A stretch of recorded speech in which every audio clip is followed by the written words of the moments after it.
kake min gizo baka rage ni komai ba kallon kashi na so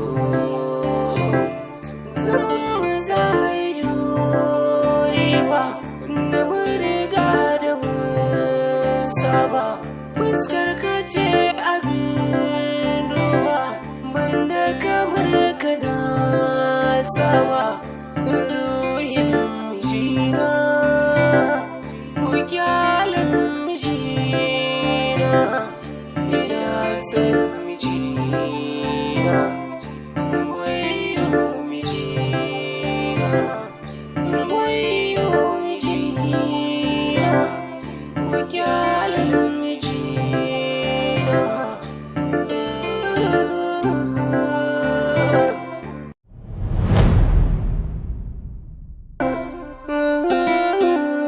Haba Nabila, ya kamata ki sassauta wannan yanayin da yake ciki. Nabila ki sawa zuciyanki ruwan sanyi. Haba, ki fa sani fa, mutuwa dole ne akan kowane ɗan adam da ke rayuwa a cikin doron ƙasar nan. Haba Nabila, kada ki bari yanayin nan da yake ciki mutane su ci gaba da ɗaukan ki a matsayin mahaukaciya. Hauka kuma? Ai na daɗe da haukacewa akan halin da ake so a jefa ni a ciki.